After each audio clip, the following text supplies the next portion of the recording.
संत कबीर नगर लोकसभा में हमारे साथ रामवृक्ष यादव जी मौजूद हैं, जो किसी परिचय के मोहताज नहीं हैं, जो समाजवादी पार्टी के वरिष्ठ नेता और शुरू से समाजवादी पार्टी में रहे। लेकिन 2005 में कुछ अप्रत्याशित ऐसी घटना घट गई, ये कहा जा सकता है ऐसा ग्रहण लग गया शायद इनके राजनीति के ऊपर, नहीं तो आज इनका कद और पद कहीं और होता, शायद राष्ट्रीय या फिर प्रदेश स्तर पे होता। लेकिन उस विषय पर हम कोई चर्चा नहीं करेंगे, जो घट गया उसके विषय में बात करना कोई उचित नहीं है। लेकिन संत कबीर नगर ज़िले में या पूर्वांचल में कोई ऐसा नेता नहीं समाजवादी पार्टी या किसी अन्य दल का जो इनके नाम से वाकिफ नहीं है। आज हमारी इनसे बातें होंगी कुछ चुनावी मुद्दों पर, कुछ वर्तमान समीकरण को लेकर, क्योंकि 2024 का चुनाव नहीं, ये संग्राम है, महाभारत है। सारे दल, गठबंधन तो दोनों तरफ है, इंडी गठबंधन हो या भारतीय जनता पार्टी भी गठबंधन का नाम बार बार लेता है, लेकिन भारतीय जनता पार्टी ये कभी नहीं बताता कि हम भी गठबंधित हैं। उनके साथ भी गठबंधन है, लेकिन अपने गठबंधन का नाम भारतीय जनता पार्टी नहीं लेती, केवल इंडी गठबंधन।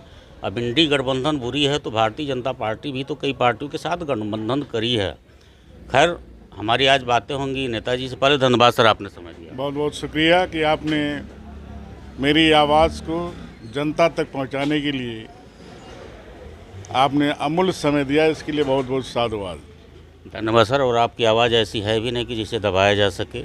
हमारा जो पहला सवाल है सर, 2024 का चुनाव चल रहा है, कवायद बहुत लगाई जा रही है, दावे बहुत किए जा रहे हैं, वादे बहुत किए जा रहे हैं, ब्रह्मास्त्र चलाए जा रहे हैं, तो कोई दिव्यास्त्र चला रहा है।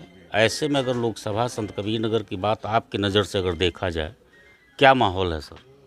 देखिए, माहौल संत कबीर नगर का ही नहीं, संत कबीर नगर से तो मैं बोल रहा हूँ, संत कबीर नगर के साथ साथ पूरे प्रदेश में आज भारतीय जनता पार्टी से यदि कोई लड़ रहा है और मजबूती से लड़ रहा है और शिकस्त देने की कगार पर है, तो वो है समाजवादी पार्टी और इंडिया गठबंधन।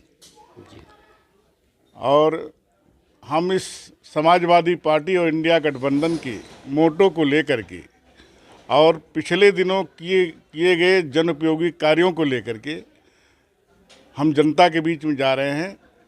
और जनता में जो सहानुभूति मिल रही है, जो सहयोग मिल रहा है, जो समर्थन मिल रहा है, शायद कभी इस तरह से देखा गया हो, क्योंकि आज की परिस्थितियां बदली हुई हैं। पूरा जनमानस, चाहे व्यापारी हो, चाहे किसान हो, चाहे नौकरी पेशे वाला आदमी हो, चाहे शहरी हो, चाहे देहाती हो, सारे के सारे लोग महंगाई से परेशान हैं। और सबसे बड़ी बात यह है कि आज हमारे संविधान को खतरा है। इन सारे मुद्दों को लेकर के हम जनता के बीच में आ रहे हैं और जनता अपार समर्थन दे रही है। इसके लिए अभी हम लोग कल पर्चा दाखिला किए हैं संत कबीर नगर में अपने पार्टी प्रत्याशी पप्पू निषाद का। इसमें 1000 की तादाद में 5 विधानसभाओं से आलापुर, खजनी, धनघटा, मेहदावल, खलीलाबाद से आकर के लोग समर्थन दिए हैं। निश्चित तौर पर लगता है कि अब की बारी भारतीय जनता पार्टी का जो प्रत्याशी, जो सांसद रहे हैं, वर्तमान में हैं, वो भारी शिकस्त पाने जा रहे हैं।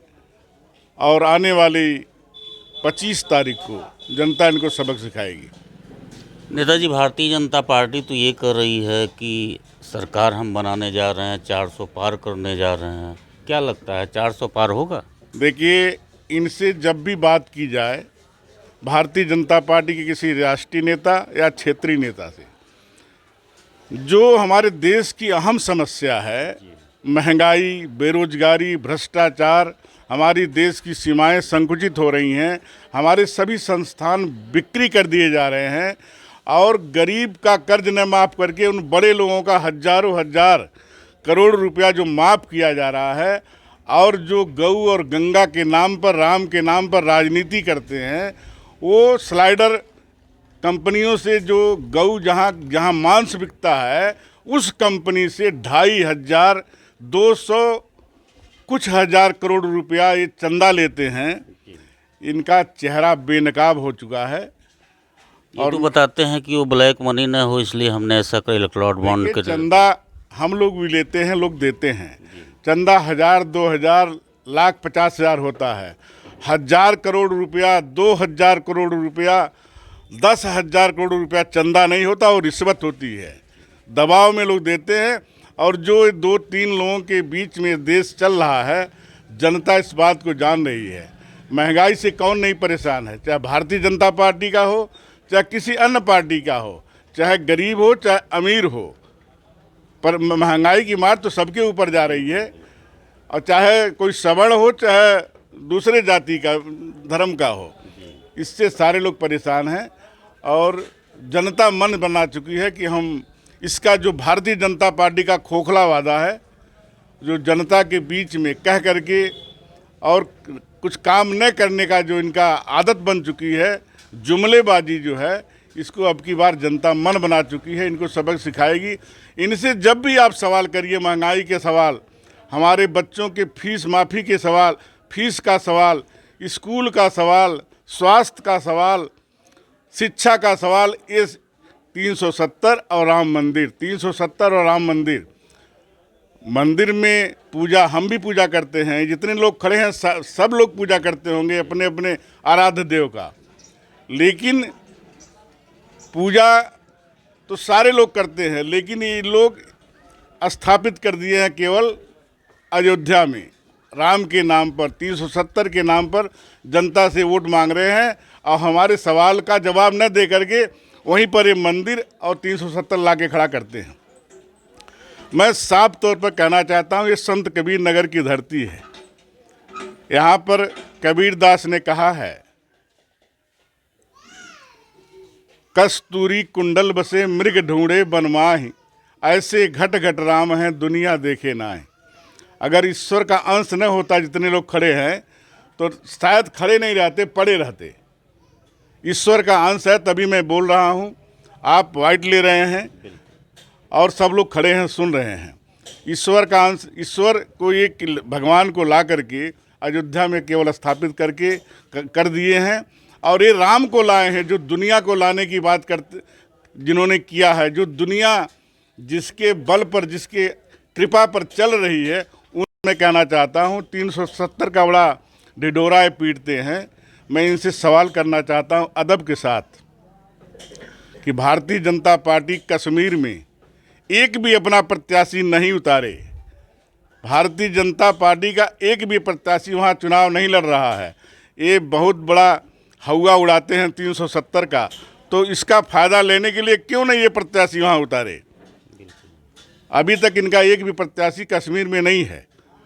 ये सब जुमलेबाज हैं, धोखेबाज हैं, और गऊ के नाम पर, गंगा के नाम पर, भगवान के नाम पर जनता को छलने का काम कर रहे हैं।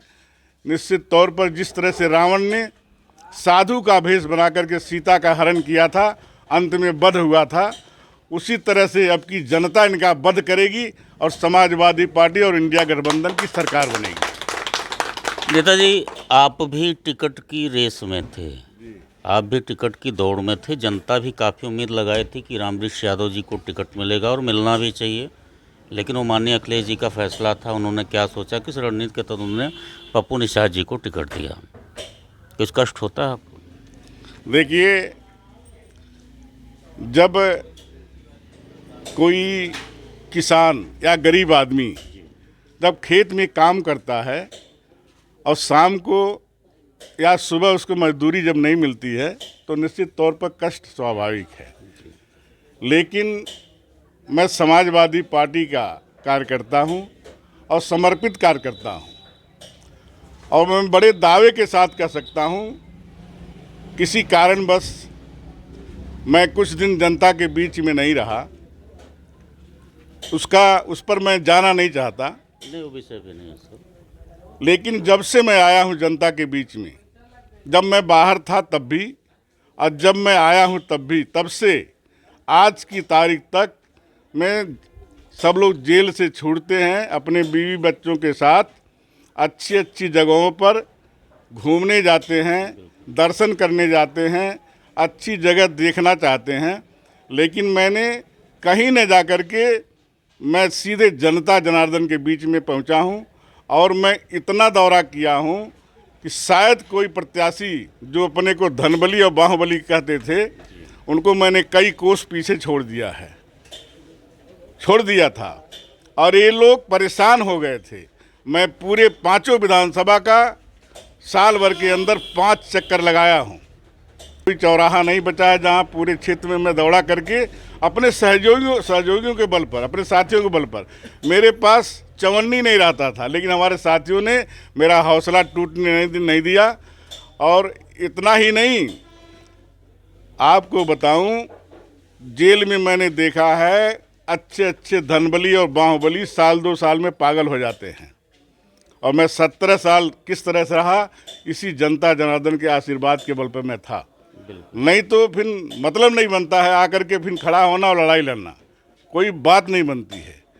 लेकिन जनता का आशीर्वाद मुझे इतना मिलता रहा, चाहे मैं जेल में था तब भी अपने मित्रों का सहयोग, आशीर्वाद, और चाहे जेल से बाहर आने के बाद जब भी मैं क्षेत्र में पहुंचा, मेरे साहस को लोगों ने बढ़ाया और उसी क्रम को लेकर के मैं चल रहा हूं और आगे भी चलता रहूंगा। आदमी की ज़िंदगी 200-400 साल नहीं होती है, बिल्कुल, जो आधे से ऊपर बीत चुकी है, जो बची हुई ज़िंदगी है। मैं भाषण नहीं देने आया हूँ, ये आप सबको बताना चाहता हूँ। बची हुई ज़िंदगी इस इलाके के विकास के लिए, यहाँ के गरीब के अधिकार की लड़ाई के लिए, यहाँ के लोगों के सम्मान के लिए, यदि मुझे बची हुई ज़िंदगी कुर्बान करनी पड़ेगी तो मैं कुर्बान कर दूंगा और कदम पीछे नहीं हटाऊंगा। कुर्बान कर दूंगा। मैं थोड़ा कैमरामैन से कहूँगा, थोड़ा सा आप अगल बगल दिखा दिए। जो भीड़ आप देख रहे हैं, ये कोई किराए की भीड़ नहीं है। जो वर्तमान सांसद हैं, अगर कहीं पे बैठ जाएं तो शायद इतनी भीड़ नहीं होगी, उनके साथ रहने वाले लोग ही हो सकते हैं भीड़ इकट्ठा कर दें। लेकिन नेताजी से हमारी जब मुलाकात हुई है तो हम और ये अकेले थे, उसके बाद लोगों का जमघट यहाँ पे जुट गया। एक जनप्रतिनिधि की पहचान होती है, जो जनप्रतिनिधित्व करता है उसकी ये पहचान होती है कि जनता बिना बुलाए देख के अपने रुक जाए और रुक के आके मुलाकात करे, मिल के चली जाए। ये कहीं न कहीं शीर्ष नेताओं को सोचना चाहिए। जो वर्तमान सांसद हैं या फिर भारतीय जनता पार्टी के जो सांसद हैं, हर जगह सुनाई देता है कि कभी 5 साल दिखाई नहीं दिए, उनको ये सीख लेना चाहिए। मैं कोई टिप्पणी नहीं कर रहा हूँ, एक राजनीतिक सीख, जो कि राजनीतिक आप लोग हैं, ये जनप्रतिनिधि की पहचान होती है। नेताजी, अगर निषाद की बात करी जाए, यादव की बात करी जाए, मुस्लिम की बात करी जाए, संत कबीर नगर लोकसभा में 2 निषाद चुनाव लड़ रहे हैं सर, एक प्रवीण निषाद, एक पप्पू निषाद। मुस्लिम में भी बहुजन समाज पार्टी से कोई मुस्लिम उम्मीदवार हैं, यादव में तो कोई नहीं है, यादव लोग तो संगठित हैं। इन दोनों में क्या बिखराव संभव है? देखिए, पिछले चुनाव में यहाँ की सम्मानित जनता और जो आप निषाद बिरादरी की बात किए हैं, इस सब लोगों ने बड़े हौसले के साथ प्रचार करके और भारी बहुमत से इनको जिताने का काम किया था कि ये आदमी हमारे लिए काम आएगा, काम करेगा, हमारे क्षेत्र का विकास करेगा। लेकिन आज परिस्थितियां इस तरह से हैं, जो भी विकास यहाँ हुए हैं, चाहे बिड़हर घाट का पुल हो, चाहे कुवनैया पर लगभग 1 दर्जन पुल बने हैं, जितने भी विकास के काम हुए हैं सब समाजवादी पार्टी की सरकार में हुए हैं। आदरणीय अखिलेश यादव जी या मुलायम सिंह यादव, स्वर्गीय मुलायम सिंह यादव जी के समय में। और इनका विकास, ये विकास तो किए हैं, इतना विकास किए हैं कि शायद कोई राजनेता इतना विकास किया हो। वो क्या कि ये अपने परिवार का विकास किए हैं।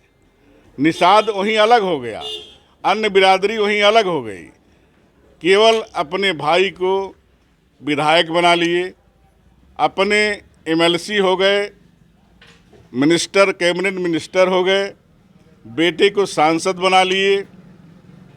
निषाद पार्टी जो निषादों की बात करती है, करना चाहिए, वो निषादों के नाम पर जो कैसरौल में अखिलेश निषाद की जो हत्या हुई थी, उसका परिवार दर बदर भटक रहा है। आज तक उस परिवार को ये पूछने नहीं गए और उसी के नाम पर, निषाद पार्टी के नाम पर, निषाद के नाम पर पूरे प्रदेश में निषादों को बरगलाने का काम किए और इनको मजबूती मिली। लेकिन आज परिस्थितियां ये हैं देखिए बगल के गांव हैं, अभी यहीं आपका बगल में भिखारीपुर गांव कटा था, असरकपुर गांव कटा था, वो समाजवादी पार्टी की सरकार थी उस समय। उस समय समाजवादी पार्टी के नेता आदरणीय शिवपाल यादव जी यहाँ मौके पर आए, आकर के सारे जितने घर कटे थे सबको ज़मीन एक्वायर करके 3-3 लाख, 3.5 लाख एक परिवार को पैसा दे करके मकान बनवाने का काम किए। और शायद सब लोग देखे होंगे मकान बन के तैयार है, रमजंगला में लोग रह रहे हैं, अमन चैन से रह रहे हैं। अभी इसी बगल में आप चले जाइए, मेरे घर के बगल में एक गाय घाट टोला है, वहाँ केवल निषादों की बस्ती है। निषाद बेचारे अब तक जो है बंधे पर मदरहा बहरा रानी बंधा जो है उसके ऊपर छप्पर डाल करके, पन्नी डाल करके, एक कमरा बना करके उसमें अपने जवान बेटी, जवान बहू, अपने स्वयं 4 बच्चों के साथ उसी में बकरी और जानवर रख करके अभी भी ज़िंदगी जी रहे हैं। अगर असली राम राज्य यही है तो मुझे ऐसे राम राज्य की परिकल्पना नहीं करनी चाहिए, क्योंकि ये राम के नाम पर वोट लेकर के कि राम को तारे थे निषाद राज और हमको आप तारिए हैं, ये निषादों को धोखा दिए हैं। अभी देखिए जब जनता इनसे सवाल करती है कि आपने विकास नहीं किया, आपने काम नहीं किया, तो ये तैश में आ जा रहे हैं और तैश में आकर के तमाम उल जलूल दर्जनों घटनाएं कर चुके हैं। अब ये घटना हुई है नेताजी की निशानी है, जो कहीं बारात में गए थे, शादी समारोह में माननीय संजय निषाद जी गए थे, मोहम्मदपुर कठार में गए थे। उनका कहना है कि समाजवादी पार्टी के लोगों ने मेरे ऊपर हमला कर दिया। क्या देखिए समाजवादी पार्टी हमलावर पार्टी नहीं है। इन्होंने अभी मेदावल में वहाँ के विधायक के पत्नी और बेटे को इनके लोगों ने मारा पीटा, बेइज्जत किया, जो निषाद पार्टी का ही विधायक है। इन्होंने मोहम्मदपुर कठार में एक शादी समारोह, निषाद परिवार की शादी थी, उसमें गए थे। जनता ने सवाल किया कि आप आए हैं माननीय मंत्री जी, सांसद जी, आपने वादा किया था कि मैं इस इलाके की सड़क बनवा दूंगा, और ये तैश में आते हैं। और आपने वीडियो भी देखा होगा कि हाथ मारते हुए उस आदमी को खदेड़ते हैं। अभी एक शर्मा जी को इन्होंने मारा पीटा, इनके लोगों ने ऑन बेड हैं। एक यादव जी को अभी इसी आपने खलीलाबाद में सुना होगा, उनको मारा पीटा। तो ये पागलपन की निशानी है और पागलपन का हद कर दिए हैं। जनता इनके पागलपन का इंजेक्शन आने वाली 25 तारीख को ऐसा लगाएगी कि हमेशा के लिए शांत हो जाएंगे। आने वाले 25 तारीख को जनता इंजेक्शन लगाएगी। खैर यहाँ पे जो जनता है इनसे भी मैं थोड़ा जानना चाहूँगा, नेताजी को देख के रुके हैं, इनके मन में सवाल क्या है? मैं एक बात नहीं बता, हाँ बात करूँगा, बात कर रहा हूँ सर आपसे। क्या नाम है भाई साहब? भाई सभाजीत यादव। सभाजीत यादव जी, ये बताइए नेताजी को टिकट नहीं मिला, अफसोस तो अच्छा हुआ कि बुरा हुआ? मगर नेताजी के हम लोग के साथ हैं, जहाँ नेताजी जाएंगे वहीं हम लोग भी जाएंगे। पप्पू निषाद के साथ जाएंगे जी। नेताजी कह दें कि पप्पू निषाद के साथ मत जाइए तो क्या नहीं जाएंगे, हम इनके साथ ही रहेंगे। धन्यवाद सर। क्या नाम है आपका? कन्नौजिया जी, इधर आइए। कन्नौजिया जी लोग तो ज़्यादातर बीजेपी में हैं, आपकी क्या कहानी है? ऐसी कोई बात नहीं है, आपकी क्या कहानी? नेताजी के साथ हमेशा रहते हैं। अच्छा, आप भी नेताजी के साथ हैं। नेताजी को देख के रुके हैं कि कुछ यहाँ से लगाव है? हमेशा लगाव है, कोई देखने मतलब तमाशा देखने के लिए नहीं आए, यहाँ से लगाव है। इधर आइए भाई साहब, क्या नाम है आपका? रामाज्ञा यादव। रामाज्ञा यादव। तो यादव जी से बात मैं नहीं करूँगा, आप थोड़ा सा। क्या नाम है आपका? मैं भी यादव हूँ। आप भी यादव हैं, तो आप लोग तो साथी हैं। आपका क्या नाम है? हाँ, अच्छा, सारे लोग यादव हैं। भाई आप लोग भाग क्यों ना, इधर आइए। आप लोग रुके हैं तो बात करिए, इधर आइए। क्या नाम है आपका? रामानंद। रामानंद। ये बताइए, नेताजी रामवृक्ष यादव जी को टिकट नहीं मिला, उससे कुछ दुख है? कोई दुख नहीं है सर। अच्छा, चुनाव लड़े चाहे न लड़े कोई मतलब नहीं है? नहीं। किसके साथ हैं आप? इन्हीं के साथ हैं, हम लोग के क्षेत्र के नेता हैं। मतलब रामवृक्ष यादव जी जिसको कहेंगे उन्हीं को आप लोग वोट करेंगे? हाँ। तो अब की बार किसे वोट करने का विचार है? सपा का। समाजवादी पार्टी। हाँ। कौन कैंडिडेट है सपा से? पप्पू निषाद। पप्पू निषाद जी। क्या नाम है सर आपका? अच्छा, ये बताइए, नेताजी बैठे हुए हैं, आप यहाँ रुके हैं तो नेताजी को देख के रुके हैं, कहाँ रुके हैं? नेताजी को हम लोग शुरू से देख के और उनके साथ रहते हैं। अच्छा, हाँ, इस समय 2024 का चुनाव चल रहा है। भारतीय जनता पार्टी कहती है हमने बहुत सारा सुविधा दे दी, मिला नहीं। 15 लाख रुपया भाई, क्या जो कहे काला धन आएगा और 15 लाख रुपये खाता में जाएगा, तब उसकी जवाब अब कौन लगाएगी? जनता जवाब लगाएगी। यानी 2000 मिला नहीं, आप 15 लाख का ख्वाब देख रहे अरे हैं। 15 लाख कहे थे। अच्छा, कहे थे। हाँ, कि हर खाते में कभी सवाल क्यों नहीं करते हैं जब उनके सांसद यहाँ प्रचार करने आते अरे दादा, संसद से मार कर वो तुरंत मारे। हैं? मार नहीं करना, सवाल करना। अरे सवालों पर मारेगा, तुरंत मारे। उसके साथ फोर्स है, हमारे पास कौन फोर्स है? अरे आपके साथ इतने लोग खड़े हैं, फोर्स नहीं है? नहीं नहीं, वो तुरंत, अगर हम अही नहीं बोल देंगे तुरंत मारेगा, मेरी बात ही नहीं सुनेगा। अच्छा, इधर आइए चाचा, ये बताइए, कुछ बीजेपी का कोई एक काम समझ में आता है कि सब नहीं, खराब कुछ है? नहीं, सब फरारी काम। जितना काम रहा सब जोड़ दिया। सारे काशकार, कहीं इसको फोटो कराइए, कहीं इसको कार्ड बनवाइए, सारे कार्ड सारे जनता की मछली के लेखा एकदम बेकल कर दिया है। जी। हाँ, मछली के लेखा बेकल कर दिया। मछली की तरह बेकल कर दिया है। क्या नाम है सर आपका? सर मेरा नाम पप्पू यादव है। यादव जी, ये बताइए, नेताजी को टिकट नहीं मिला जी। कुछ कष्ट है? इसके लिए तो इस क्षेत्र की जनता को पूरा कष्ट है और नेताजी ने लोकसभा की जनता को कष्ट है कि नहीं? क्षेत्र की लोकसभा छोड़ की दीजिए। जनता को तो काफ़ी कष्ट है, क्योंकि इन्होंने 17 साल में जो 17 महीने में आकर के जिन्होंने संघर्ष किया और जन जन तक के लोगों का दुख सुख झेला और जो है समझा, ऐसा कोई प्रत्याशी अभी यहाँ पर हमारे ख्याल से पूरे प्रदेश में कोई ऐसा प्रत्याशी नहीं होगा जो इनके इतना संघर्ष किया हो और इतना लोगों के बीच चला हो। अखिलेश यादव भी तो इसी प्रदेश में आते हैं। अखिलेश यादव इसी प्रदेश में आते हैं, हम मानते हैं, लेकिन नेताजी उनसे ज़्यादा भी चले हैं क्या? रामवृक्ष यादव अपने लोकसभा में, वो अपने लोकसभा में सबसे ज़्यादा लेकिन वो चले, राष्ट्रीय नेता पूरे भारत में जाते पूरे भारत में जाते हैं, लेकिन बशर्ते है पैदल चलने वाले और सबसे ज़्यादा लोगों से मिलने वाले अपना काम करते हैं अपने क्षेत्र में। जो यानी छोटे इस लोग, लोकसभा में अगर बात करी जाए तो सबसे ज़्यादा संघर्ष अगर किसी ने किया है तो तो रामवृक्ष रामवृक्ष यादव ने जी किया है। इसके लिए दुख पूरे लोकसभा की जनता को है, लेकिन नेताजी के स्वभाव को देखते हुए राष्ट्रीय अध्यक्ष जी के हाथों को मजबूत करने के लिए लोगों ने नेताजी काफ़ी समझाया लोगों को, जो इनके समर्थक में रहे, हमेशा चले साथ व्यात, उनको बहुत, नेताजी से ज़्यादा कष्ट उन लोगों को था। इन लोगों को बहुत इन्होंने समझाया कि हमारे मान सम्मान की बात है, राष्ट्रीय अध्यक्ष जी के हाथों को मजबूत करना है, जा करके काफ़ी लोगों को जो है समझा बुझा करके रास्ते पर लाए। क्या लग रहा है आपकी बार भारतीय जनता पार्टी कर रही है 400 पार, अखिलेश यादव जी कह रहे हैं 1 सीट, और वो नाम नहीं बता होगी, वो 1 सीट कौन सी है?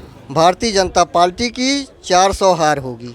400, हार होगी। हाँ 400 हार होगी, 400 पार नहीं होगी, क्योंकि जो गैस की आप महंगाई है, सम्मान निधि लेके झूठ बोल रहे हैं। जो गैस की महंगाई है, बच्चों का पेपर लीक है, किसी को नौकरी नहीं दी जा रही है, इन सब कारणों से सभी लोग परेशान हैं और टैक्स से भी परेशान है। इसलिए भारतीय जनता पार्टी जो है टूट चुका है और अब की 400 हार होने जा रही है। 400 हार होने जा रही है, इन्होंने बताया 400 हार होने जा रही है। प्रधान जी, सर अपना परिचय बताइए थोड़ा, क्या नाम है आपका? दयाराम यादव। दयाराम यादव जी, किस ग्राम सभा के प्रधान हैं? रामपुर दक्षिणी। रामपुर दक्षिणी। आपसे क्या माहौल है आपकी, अगर बात किया जाए 2024 लोकसभा चुनाव की 2 निशानों में आपसी लड़ाई हो गई है, और कौन जीतेगा कौन हारेगा? सपा जीतेगी। अच्छा, पप्पू निसार। अच्छा, उन्हीं का, यानी प्रत्याशी का ही फोन आ रहा है। खैर चलिए, आपसे तो खैर बात है कि आप सम्मान निधि लेके झूठ बोल रहे हैं। क्या नाम है सर आपका? प्रभुनाथ यादव। प्रभुनाथ यादव जी, ये बताइए, भारतीय जनता पार्टी की अब की क्या कहानी होने वाली है लोकसभा संसद? जो 14 में आए थे वो 24 में पूरी तरह से जाने वाले हैं। पूरी तरह से भेज देंगे उनको? बिल्कुल, जो 14 में आए थे वो 24 में जाने वाले हैं। उसके कारण हम आपको कुछ गिना दें। खाद की बोरी जो 50 किलो की आती थी, इन्होंने काट करके उसको 40 किलो का कर दिया, दाम दुगना कर दिया, दाम बढ़ा दिया। उसके बाद इन्होंने किसान पे अत्यधिक कर्ज भार ला दिया। उसके अलावा किताब पे टैक्स लगा दिया। आज तक 70 साल कांग्रेस की सरकार रही, लोग 70 साल चिल्लाते हैं, कभी किताब पे टैक्स हम लोगों ने नहीं सुना था, कभी नहीं सुना था। हम लोग पढ़ाई करके पोस्ट ग्रेजुएशन होकर के निकल गए पढ़ाई करके, लेकिन कभी टैक्स किताब पे नहीं देना पड़ा। आज की स्थिति ये है कि ये लोग संविधान को ख़त्म करने के चक्कर में ये लोग शिक्षा समाप्त करना चाहते हैं कि व्यक्ति पढ़ा लिखा रहेगा, समझदार रहेगा, और पढ़ा लिखा नहीं रहेगा तो पीछे पीछे उनके घूमता रहेगा, इनकी वाली करेगा, भेड़ बकरी की तरह इनके पीछे रहेगा। अब की बार क्या कहानी होने वाली? 400 पार जो कहानी है वो होगी कि नहीं होगी? नहीं, बिल्कुल नहीं 400 पार होने वाली है। वो केवल कहने वाले हैं, 400 कह रहे हैं, वो इनका हमेशा का झूठा नारा होता है। ये हमेशा हर बार झूठ बोल करके सरकार 14 में आए थे जब ये, तो पूरी तरह से इन्होंने झूठ बोला था। अभी आपने देखा जो लॉकडाउन इन्होंने लगाया, लॉकडाउन की क्या बुरी स्थिति रही, कितने लोग लाइन में बैंक के लगे। वैक्सीन भी खतरे में आ गया है। हाँ, वैक्सीन भी अब खतरे में आ गया है। वही मैं कहने जा रहा था कि वैक्सीन की स्थिति क्या है। जो आपने वैक्सीन लगवाया है कि नहीं? नहीं, मैंने नहीं लगवाया है। जब आप जब बच्चे हुए हमारा हैं। नेता नहीं लगवाया, आदरणीय अखिलेश यादव जी नहीं लगवाएं, तो हम लोग कहाँ से लगवाएंगे? हमने बिल्कुल नहीं लगवाया सर। चलिए, यहाँ की जनता से हमने बहुत सारी बातें करी, लोगों ने अपनी राय रखी। कुछ आखिरी सवाल, 2 सवाल मैं नेताजी से करना चाहूँगा। सर, इस बार आपको टिकट नहीं मिला 2024 में, आगे की रणनीति क्या है आपकी? देखिए, मेरा लक्ष्य जो है 2024 में जो हमारे दल से आए हुए हैं, हमारे प्रत्याशी पप्पू निषाद जी, इनको लग करके और सभी लोगों को लगा करके और समाजवादी पार्टी की नीतियों को बता करके, कार्यक्रमों को बता करके, किए गए कार्यों को बता करके और भारतीय जनता पार्टी की नाकामी को गिना करके हम जनता के बीच में जाएंगे और समाजवादी पार्टी और साइकिल के पक्ष में वोट मांगने का काम करेंगे और जिताने का काम करेंगे। 2027 में विधानसभा में कुछ प्रयास है कि नहीं?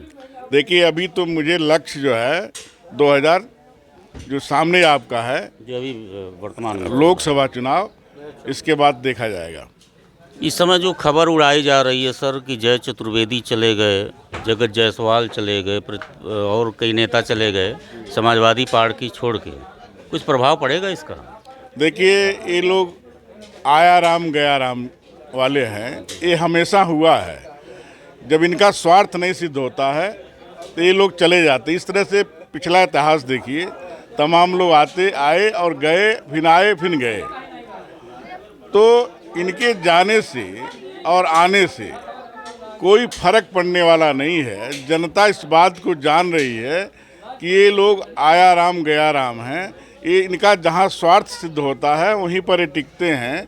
बाकी जनता की भलाई, गांव के गरीब का मकान बन जाए, गांव की टूटी हुई सड़क बन जाए, गांव का जो बेरोजगार है उसके खाली हाथ को काम मिल जाए, हमारा संविधान सुरक्षित रहे, इससे इन लोगों को मतलब नहीं है। इनका स्वार्थ सिद्ध होना चाहिए। इनका जहां स्वार्थ सिद्ध होता है वहां जाते हैं। इनसे कोई फर्क पड़ने वाला नहीं है। सर, एक आखिरी सवाल, अपने लोकसभा संत कबीर नगर की जनता से आप क्या अपील करना चाहते हैं 2024 के चुनाव को लेकर?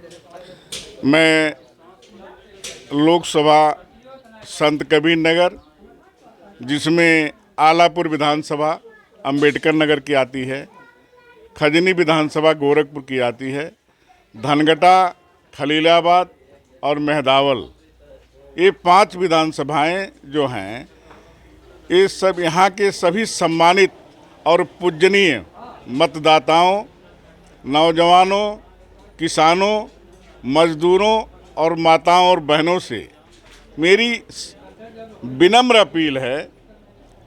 जो आदरणीय अखिलेश यादव जी ने नारा दिया है पीडीए का, पिछड़ा, दलित, अल्पसंख्यक और आधी आबादी महिलाओं की, और उसमें गरीब में जो अगड़ों में जो गरीब हैं उनको सबको जोड़ करके समाजवादी पार्टी को जिताएं। तभी हमारे गांव के, हमारे इलाके के, हमारे ज़िले के, हमारे प्रदेश के नौजवानों के जो हाथ खाली हैं, जो MA BA की डिग्री ले करके रिक्शा चलाने का काम कर रहे हैं, रोजी रोटी के लिए परिवार में हमेशा उनको ताना मिलता है, उनके हाथ को काम दिलाने के लिए, किसान को सस्ती बिजली, पानी, दवा की व्यवस्था करने के लिए, जो हमारे इलाके में गांव बह गए हैं, कट गए हैं, जिनके पास मकान नहीं है, उनको मकान दिलाने के लिए, इस सारी जो कमियां हैं इसको दूर करने के लिए सिर्फ एक ही उपाय है कि समाजवादी पार्टी को जिताएं, क्योंकि समाजवादी पार्टी की ये खासियत रही है कि समाजवादी पार्टी ने जो कहा है वो करके दिखाया है। समाजवादी पार्टी आदरणीय डॉक्टर राम मनोहर लोहिया, बाबा साहब भीमराव अंबेडकर और स्वर्गीय मुलायम सिंह यादव जी के सपनों की पार्टी है।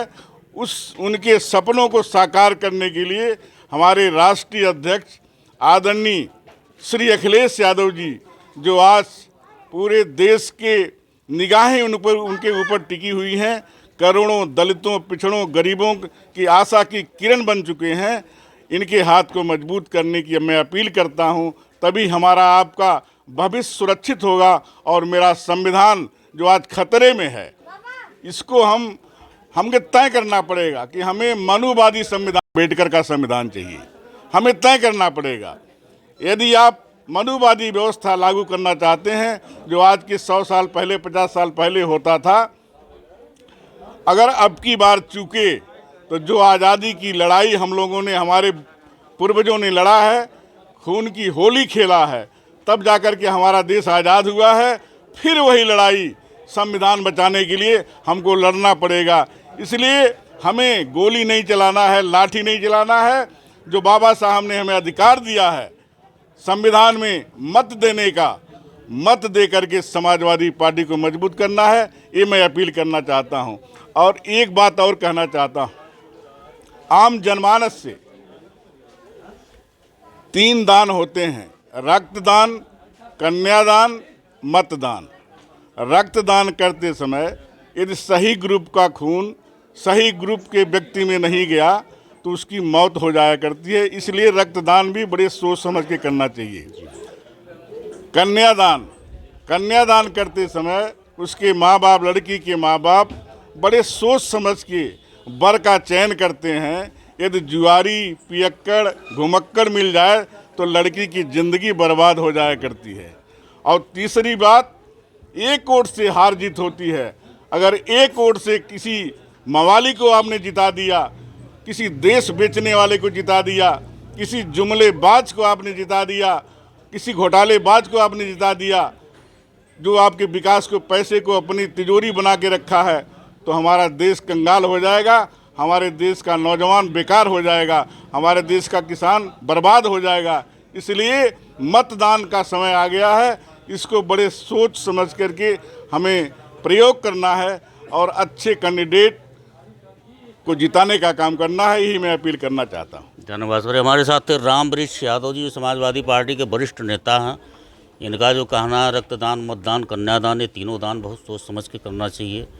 मैं नहीं कह सकता आप लोग किसे जिताइए, किसको वोट दीजिए, ये आप लोगों का संवैधानिक अधिकार है। लेकिन इतना ज़रूर कहूँगा, वोट करने के पहले चिंतन मंथन जरूर करिएगा, फिर मतदान करिएगा। आप बने रहिए पब्लिक लाइव टीवी के साथ। अगले जनपद के साथ जल्द मुलाकात करवाते हैं, तब तक के लिए नमस्कार।